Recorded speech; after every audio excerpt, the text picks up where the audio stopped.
We're having an education conversation this hour. Welcome to our audiences on different platforms and our audiences on KTN Home. Karibu Sana. An education conversation is in the offing. It's been in our minds. It's been on our thoughts for the longest time. An entire presidential working party on education reforms was put together last year. They've been around the country having conversations, talking to people, making recommendations. Well, Parliament kind of put the big red light on that and said, hold on a minute. We need to have parliamentary approval before you start to implement some of these recommendations. But in the minds of people, that red light has been there for a minute and asking questions in terms of what exactly is going on with education in the country. To help us out with that conversation this morning is Professor WANDIA NJOYA. She's the Associate Professor of it's wonderful literature and arts at Daystar University. And as we go into that, Karibu Sana once again to the Situation Room. Asante Sana. You've been here before, but necessary to come back as we look at some of these things this morning.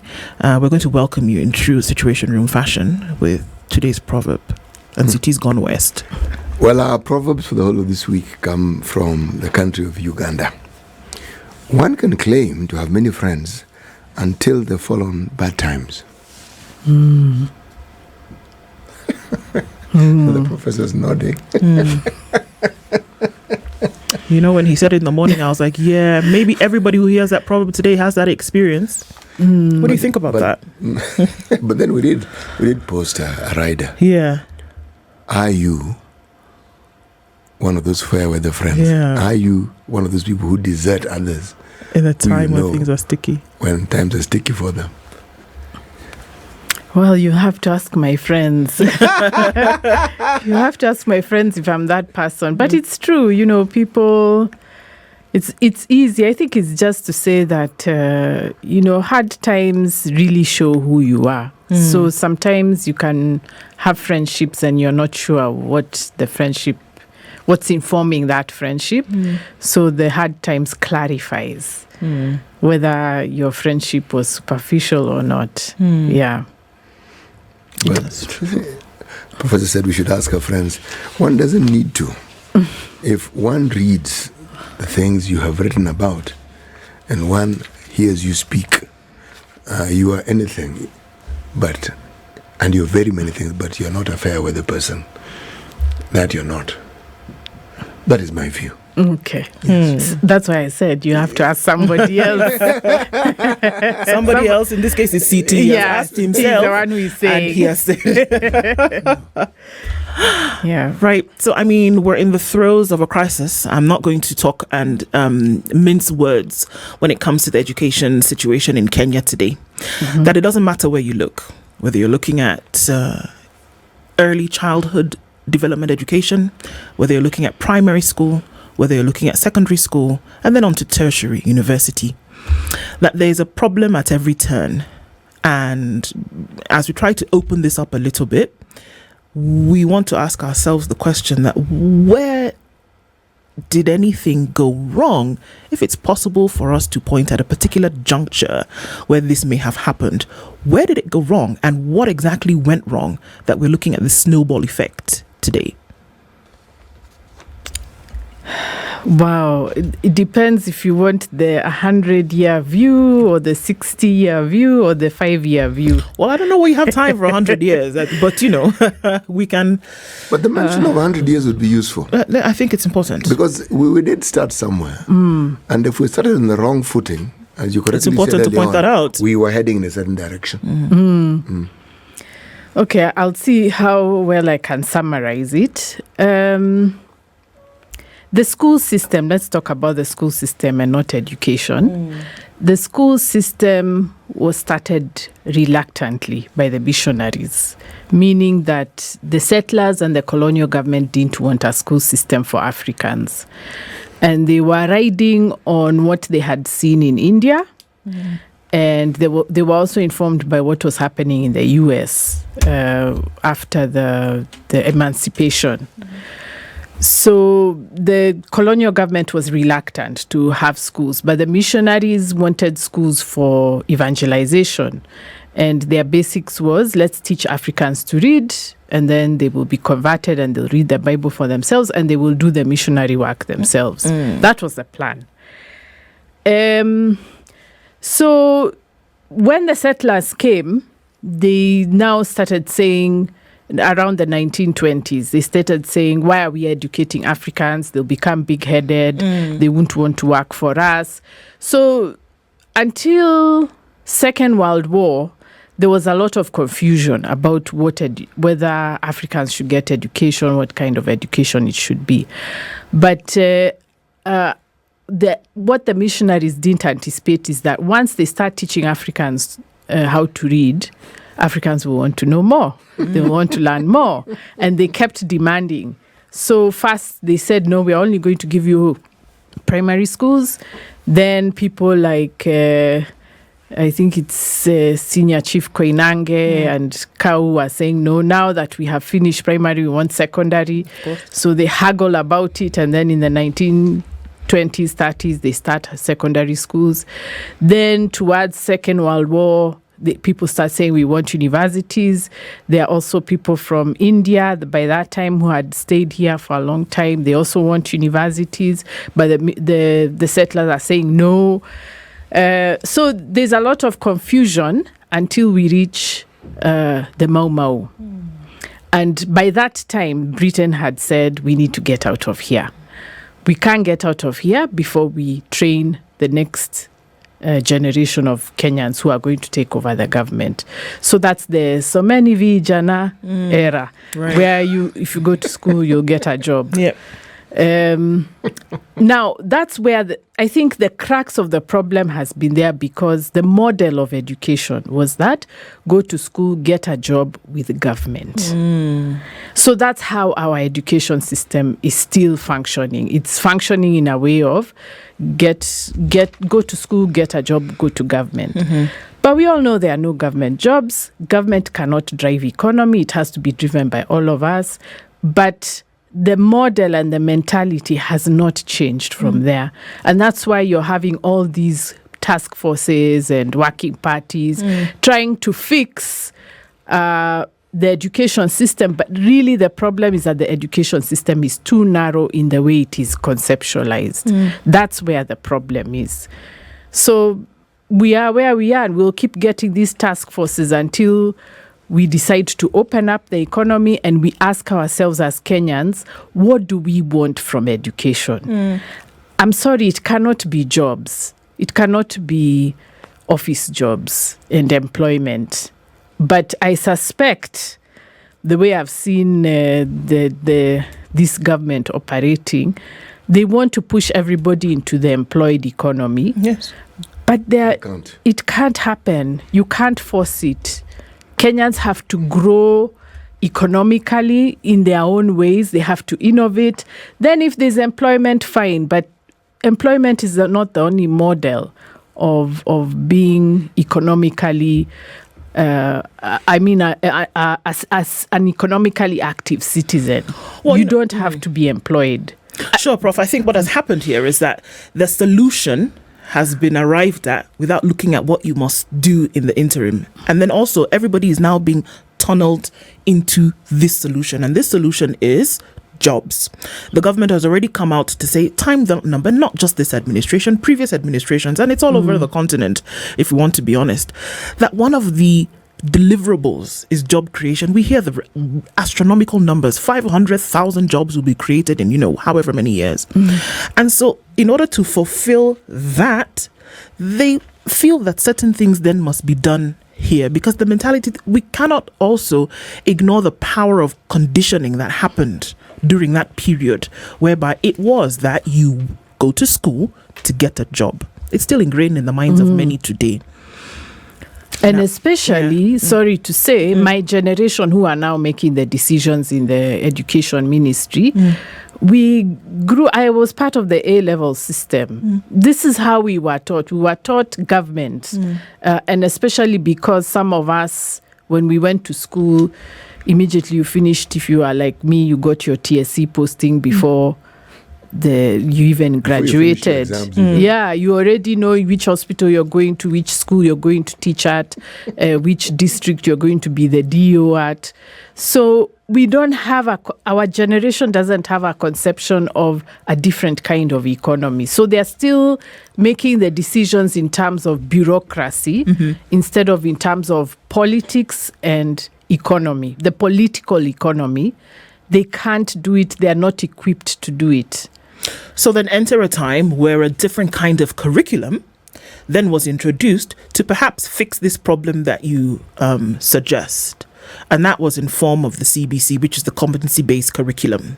And they said, okay, if what we are saying is that we're coming from a system of where people have to cram and it's not knowledge-based, but it's memory, let's get to a system whereby we can teach, or we can now infuse thought and practice and not just theory, and people have to memorize it for an exam, but that people can learn for life. Has that fixed the problem? It was diagnosed wrongly. That's the problem. The problem with the way CBC was presented, although I think it was already packaged based on the documents the government had given us, but there's a problem of thinking. What is thinking? Thinking is interpretation of reality. So if you look at an education system and you see people are cramming, they're not learning, they're just cramming for exams, you don't say, let's fix the curriculum, then we'll solve the problem, because you have not diagnosed why are people cramming to pass exams. And that's where now you go back to history. This problem was there even in the 40s and 50s. And why? Because remember I said they didn't want Africans to advance in school. How do you prevent them from advancing in school? By making the exams extremely difficult so that you fail the majority of Africans. That's where the problem started. So exams were started as a way of selecting those who enter the economy. That has not stopped. So when we are giving exams, it's because, and when people are cramming for exams, it's because they feel, I have no option except to pass these exams, because if I fail, where do I go? Indeed. So that's where the problem is. So what the needs assessment report went and did, they went and asked people, what are your problems? So people said, we don't want to cram. We are tired of exams. Then they said, okay, let's change the curriculum. Come on. And there was no conversation of why is there this insistence on exams? There was no thinking or historical analysis of why are people cramming for exams? Why do they feel desperate to pass? So, and then the other thing is, curriculum reform is very good for the optics. So when people say we are cramming, then a politician doesn't need to understand anything. They just need to say, yeah, now we've changed the system. We have CBC. But if he was to say, we want to reform the economy so that we don't feel so desperate to pass exams, that's a bigger animal. They know they might probably not be able to do it. So it's not a deliverable. So that's why they prefer to say, let's reform the education system. So all the things that CBC was trying to address were not curriculum problems. And that's what I tried to say, but nobody would listen. A curriculum cannot fix the problems CBC was trying to fix. Are we saying, therefore, that all these people who are in task forces and people who've been in commissions of education don't really understand what they were doing? Well, I think they don't, because I honestly think they don't, because if you are a policy maker in education and you cannot align the education with the needs of a country, and it can't be presented practically, because at some point, like now, what did the country need? Did the country need an education that teaches you to get employed? Or did the country need an education that teaches you to create employment or to think about doing things? Not a curriculum, a system right from the very beginning and the manner in which it is presented. Now, you see, for it to work also, there's always this question of adequate resources to make sure that it works. And that's where the good professors' session comes in.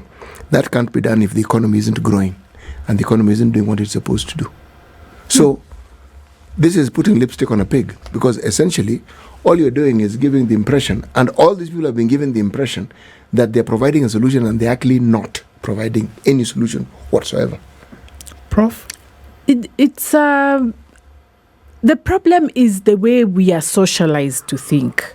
Because remember, I said when we started at independence, we were going to school for manpower needs, quote unquote, meaning the government. Yes. Because the Wazungu were leaving, the positions needed to be filled by Africans. So that's the mentality that is still driving this education system. And if you try to challenge it, it's very difficult, because people say, how is that going to solve problems? You know, you're philosophizing too much. This is theory.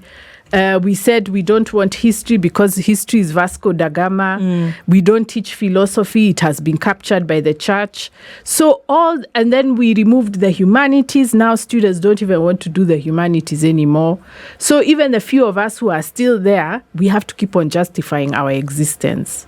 So we can't think outside this manpower conversation. We can't, or we won't, because essentially what we're asking, Professor, is that we're saying that a seismic shift needs to occur, right? And we already know that in order for such a thing to happen, in the mind there has to be that agreement that we are going to turn this thing on its head completely. And we already know that human beings and change are like water and oil. So isn't that what we're saying? That in order to get the results that we really should from an education system, or at least get a system that then works for the position that we are in today, what is currently the case has to be turned on its head completely. It's kind of difficult when you've trained a whole generation of people to think in a certain way, because you're basically telling a 40, 50-year-old, don't think, we have to think differently. And we grew up with the arts being demonized and the humanities being demonized. We still have this conversation about solutions, that we cannot talk about the root causes of problem. We must just offer solutions. So there's a whole intellectual system that prevents us from understanding what the problem is. How do we... I tried. It's very difficult to break that system. Is it an intellectual system or an anti-intellectual system? Actually, it is anti-intellectual, yes. Yeah, because anything that actually drives you towards conditioning, as opposed to allowing you to ask the very simple question, why, that system will actually put you in a straitjacket, and that is where you will be. And for some reason, because of the way it is structured, you will actually not move outside those boundaries. Because if you listen to the discussion around education, you keep hearing the same thing over and over again. Someone says something apparently different, but they're saying the same thing. And every time you get the impression the politician wants to be lauded and praised for bringing change, and he actually hasn't brought any change. He's talking about it, but the reality of what he's talking about doesn't actually exist. You see, how do you teach competently in the schools where the bulk of our population, the children of our citizenry are, that is in the public schools, when there are 100 or 120 children in a class? And these classes were built to contain 40 students at the time they were built. And then you want to impart knowledge. Okay, let's say you are able to impart knowledge. How then do you ensure that you understand what these students are actually doing? I'm a former teacher, so... You see, the thing is, we might need to even ask, what are classrooms? How should classrooms be built? Because even the model of the way we think about education, to me, is very expensive. Like, when I look at the university system, we spend so much money on regulation, inspection, writing documents, bureaucracy, and this is money that could be used to think of other ways to teach, other ways to impart knowledge. So a teacher might have 120 students, okay? Resources are not there. But the opportunity for that teacher to think of another way to get through to her students is what is not allowed. Because the QA officer from TSC, although I hear they are supposed to be removed, yes, from TSC and from Ministry of Education, they are going to come and they are going to tick a box based on a list that they got from a Global Partnership of Education, CG UNESCO, CG what. So that's where the whole problem is, because we are measuring our education according to standards that are not ours. We are not allowing for a discussion of whether these standards are applicable.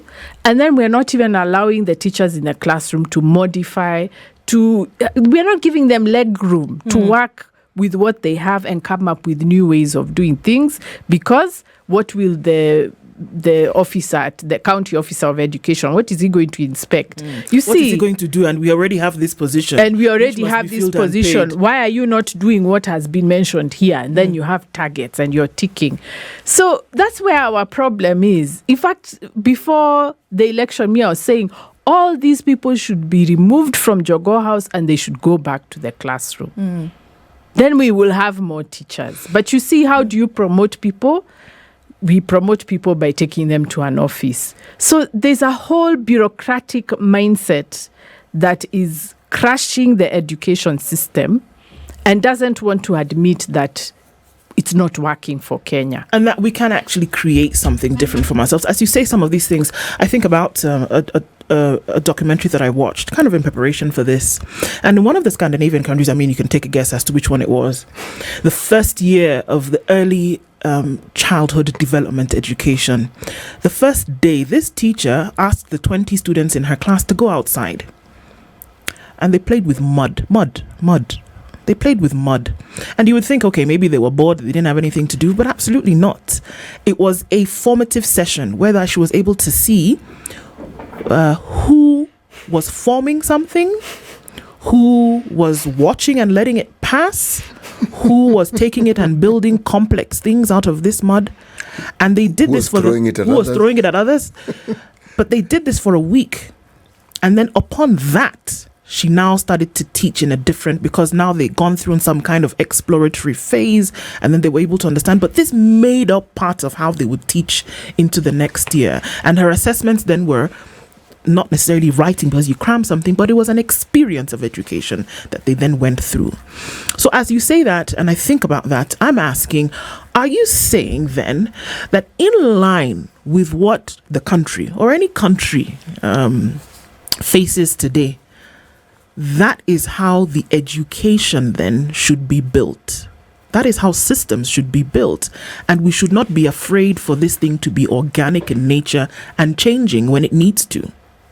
Yeah, and the truth is we are afraid. The people in charge are afraid because they can't measure that. How would they measure? Oh, I went to a school and the teacher allowed the children to play with mud. We don't know how to write it in our bureaucratic reports. We don't know how to report it when we go for the next conference on world education. So we'll just tell the teacher that's not global standards. That's what we'll do. But this is not global standards. It's not on the form. How are you going to score yourself for your TPAD? And then we just say, if you continue doing this, you will not be promoted. So that's what happens. And so when you're an innovating teacher, you have to do it under the radar for fear of being caught. But even then, you also have forms to fill. You have to go to the cyber. You have to report all the things you're doing. CBC is now there. It is testing every child. I've seen the forms for CBC testing. You're measuring, for example, if you have 60 students in a class, you're measuring them for about 7 skills, and each one of them personally, you have to fill in that form. So when there are 100, how do you do this? Exactly. So, and that won't be the only class you're teaching. So our education is driven by the optics. It's driven by, when we go to this conference, we can say Kenya is doing this, Kenya is implementing this. But what is happening on the ground is something totally different.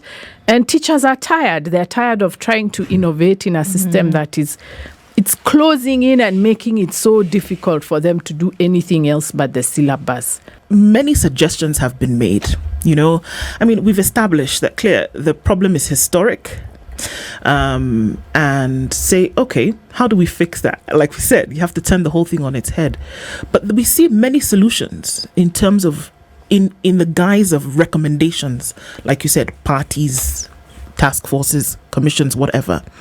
Do you see this as then a struggle towards fixing the thing, or are we, again, just putting lipstick on a pig, as CTS said?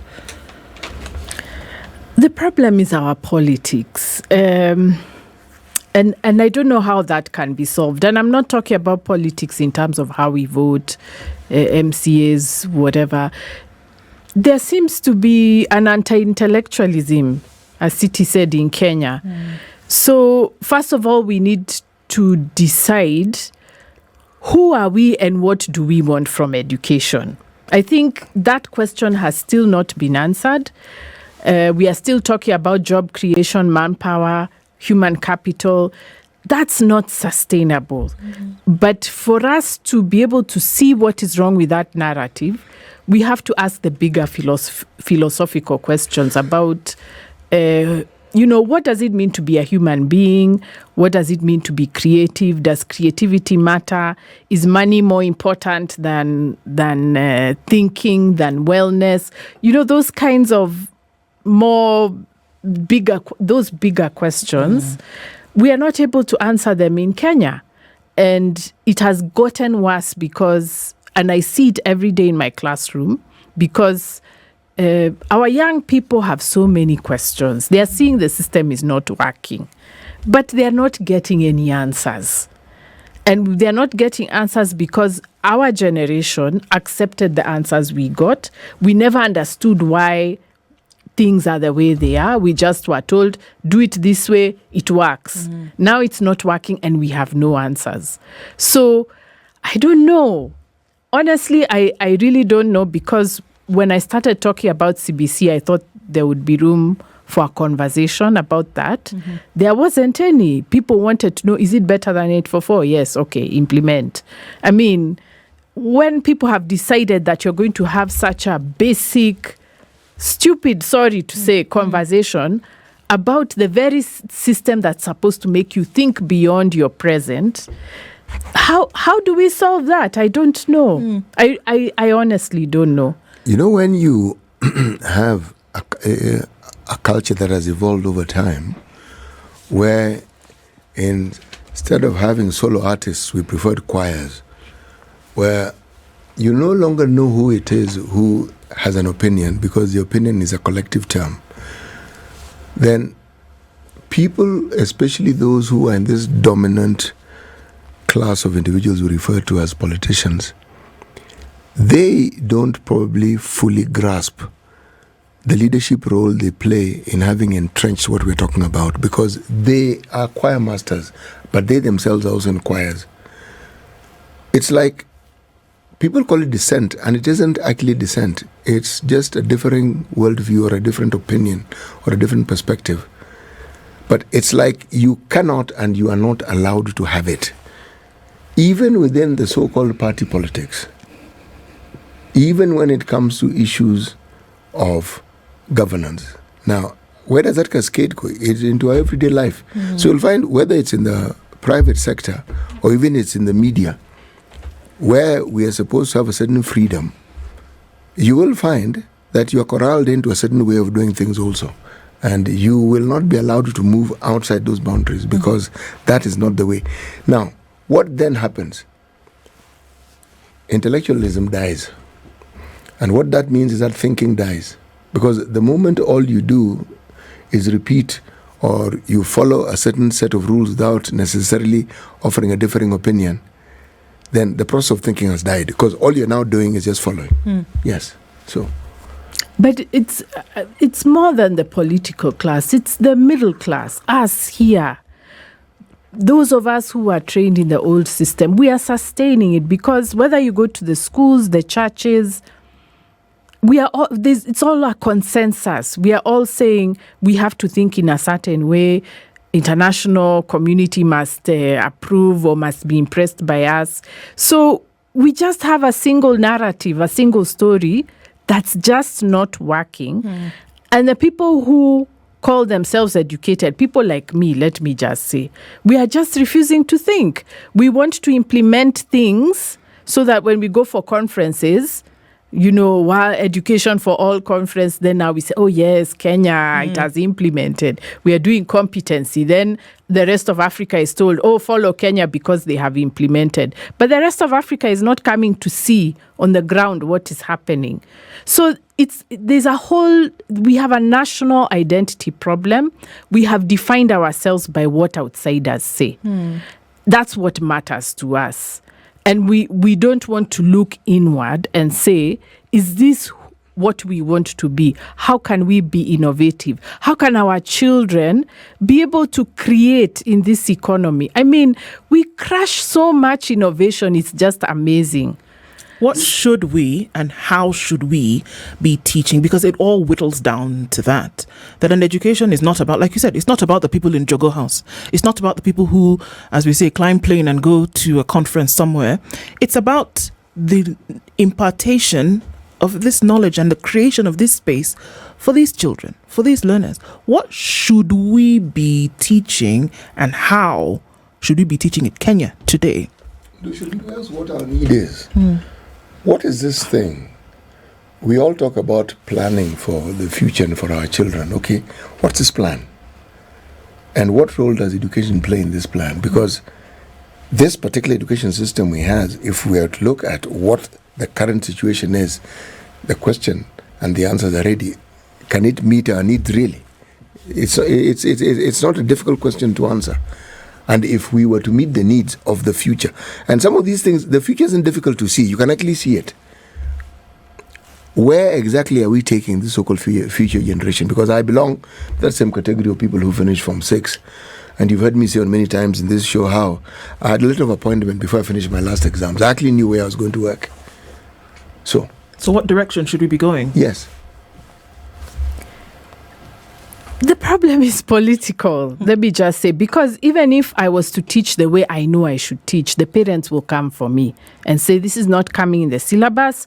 Will my child get a job from what you're telling them? You see, so you can't change just in the classroom. Kenya has to be changed for me to be able to do what I think I need to do in the classroom. So that's where the problem is, that we have a country that has accepted this contract that do exams, get a job. If you try to question this, should it be a job? Can we just have a more open education system? Can our children be able to do things when they graduate without having to fulfill so many regulations? Now there are about 5-6 documents people need to be able to get employment. Even our children who are coming out of the professional degrees, they can't start like lawyers, engineers. They can't start practicing because they have to pay many licenses and all that thing. There's so much gatekeeping, as one young person said on TikTok. There's so much gatekeeping that it's very hard for parents to allow teachers to teach the way we can teach, because then they are worried, is this going to get my child a job? But the problem is the economy, the model of the economy that we have. And also the other issue is when Kenyans innovate, the government first contains them, comes up with regulations, say these people are doing wrong, they are this, they are that. And then when they realize they can't stamp it out, now they start saying, oh, wonderful, now we have Jua Kali. Oh, wonderful, now we have creative economy. But for 20 years, artists were struggling to get anywhere. But now because the government has realized, oops, we can't crush this thing, now they want to embrace it, but they want to embrace it by taxing it.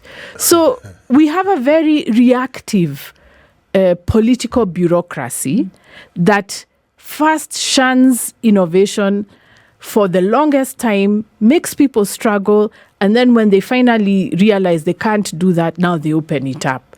We can't have this economy. We have to let people thrive. We have to facilitate them.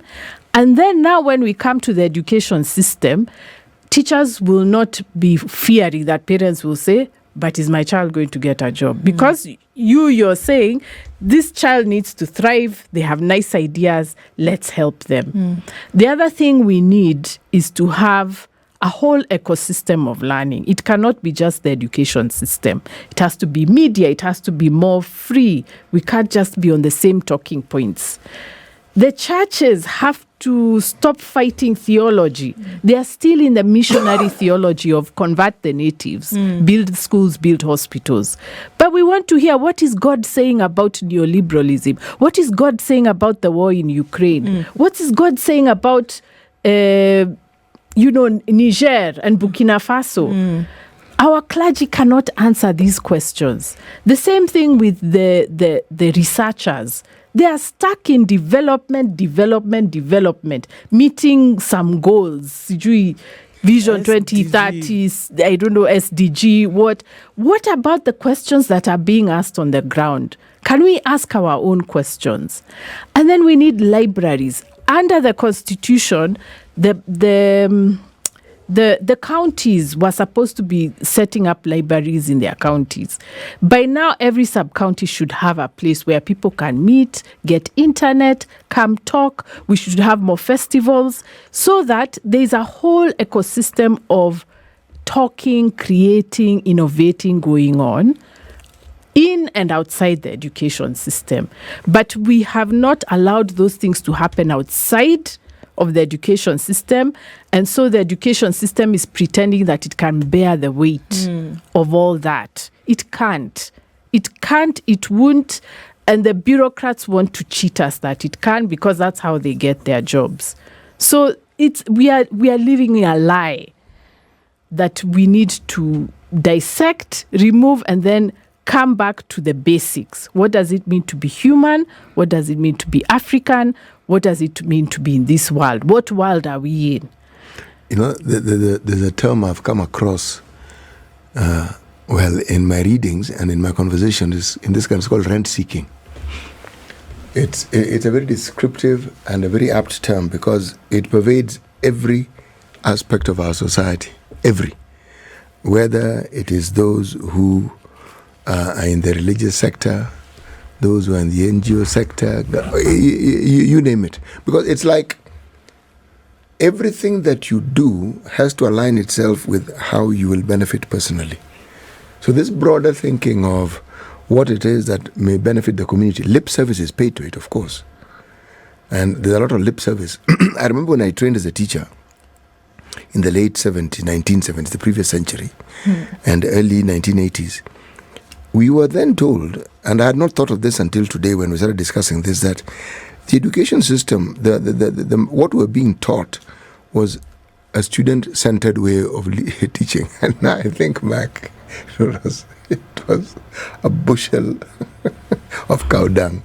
It was never student-centered. You see, student-centered education is that playing in the mud thing that you analogized. That's student-centered because the students are speaking to you through the activities and you teach them based on what they've told you. But what we were doing, we had a curriculum which we were supposed to implement. The students' role was to respond to what we were telling them. We didn't start in the formative sense by determining what the student knew or didn't know, except for the 5 minutes set induction that we were taught, where you find out what the students think about this and what they know, and then you begin to teach. So when the good professor talks about the lie, this lie has been perpetuated for a very long time. Because if you look at the truism that the student-centered education is supposed to be, I'm afraid you do not find it in our education system. It has never been in our education system. Where you find it, as you say correctly, is in the Scandinavian countries. But more pointedly, there's a small country in Europe called Estonia. That's where you find it. Because if you look at their education system, the students are understood for what they are, what they can do. And with those skills and abilities, the education system trains them to be able to create jobs with what they do. So what do you have? I'm told it has a small population. Yes, it does. But that's a country where there are more jobs than there are people. So if it's a small population, yes, the proof of that concept has been proved by them. And you can see it works. All I'm saying is, somebody did some back-breaking work, whether it was in the 14th century or when, and decided, you know something, this is what we need to focus on. And then look at ours.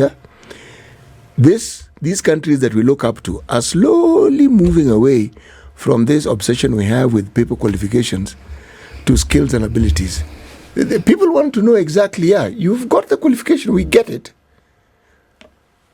Don't regurgitate what you were taught. Tell us this knowledge you have. What have you done with it? Let's see what this knowledge has brought about. The idea of knowledge is that it should help you bring forth new knowledge. But in our case, that is a bit of a tall order. What do you think, Professor? Let me just say I no longer believe in that student-centered. I think it's a slogan. When you look at the example she gave of the teacher letting the children play in the mud, even the teacher is the center in that center because she made a decision. Learning is about community. All of us, whether it's the teachers and the students together, that's the center. We are learning together and we are learning what community wants. And what does the community want in an education system? We want to tell our children, this is where we come from. This is what is valuable to us. It's not to indoctrinate them, but it's for them to know the environment they are working in, because you cannot innovate if you don't know the environment you're working in. It's like jazz, the music jazz. When people are learning the instruments, you learn the basic, just the basic, how to hold your instrument, how to play this note, how to play your scales and what. But once you've mastered that, that's when you innovate, because you already have a system which you're innovating with. And that's what I was saying. In Kenya, we are not allowed to graduate to that level. We are told to keep on learning the basics, learn the basics. Then when people say, okay, I've learned the basics, now I want to do something new, you're told, no, that's not how it's done. That's where the problem is. And it goes back to the missionary education, because the missionary education, remember, was also saying, you can only go up to here. You can only read for the Bible. You can only read for converting. Then only read to understand what the Bible says. Then when people say, no, I want to learn some literature, I want to go to secondary school, they're told, no, that's not what Africa needs. What Africa needs is converts.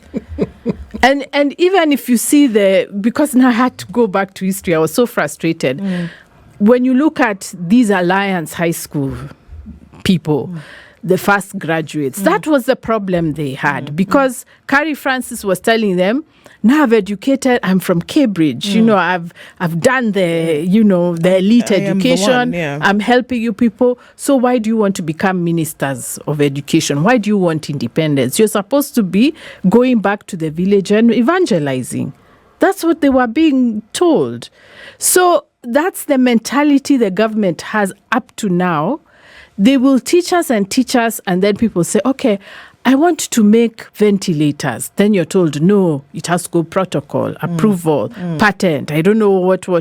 And in the end, we don't even know what has happened to those ventilators. That's the problem of Kenya, that we are putting a ceiling on people's innovation. And so the education system is kind of trying to contain us. In fact, when I read the report again, the Waki Party report, Lord, tears beckoning.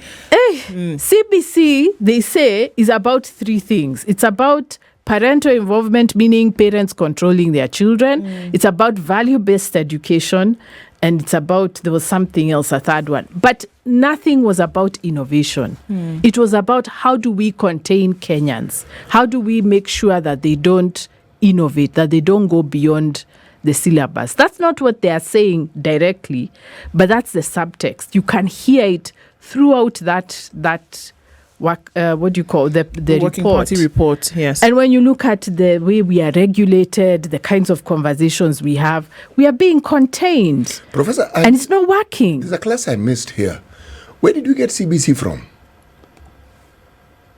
I kept asking that question. I kept asking. I never got an answer. So I had to speculate. The last time I was here, I speculated where it may have come from. But we don't know, because even those Western countries we are talking about, their education system is in chaos because of these same strange ideologies. So CBC is probably the common core that was imposed on the US and has been disastrous. Where they tried to impose it in Europe, it didn't quite work. Continental Europe, it didn't quite work because the teachers refused and the governments found it hard to impose it. So it's there in the books, in the papers, but it's not on the ground. Professor, time runs out really quickly, and then unpacking some of these things as important. It's clear that there's an identity issue here, and that something needs to tip the scale at some point before the whole thing implodes. Something needs to tip the scale for us to get from this point where we are to then actually understanding what the identity is, and then saying, all right, through that we will then shape everything. And it will not just be education. We will shape then how we educate, we will shape how we innovate, we will shape how we do governance, we will shape how we do policy through that identification. In a very few, what are we hoping will happen in the next minutes, days? I honestly don't know about. I did my best, so I can't even say what needs to happen. When I look at what the young people are saying, I think they get it. Yeah. They get that there's a problem. What they need to do is to impress it on politicians. Right. I don't know how they're going to do it, but they have to. We need to read our history.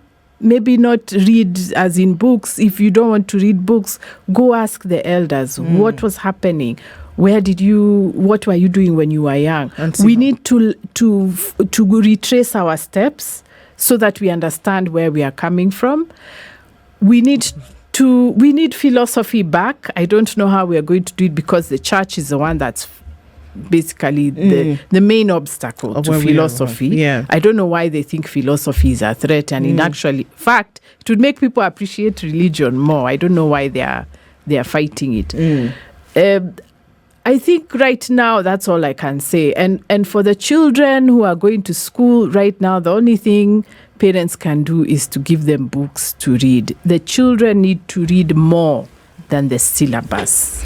Professor WANDIA NJOYA, thank you for being our guest this morning. Hopefully we can unpack this conversation more in the future. Asante Sana. This is the Situation Room, the only way to start your day.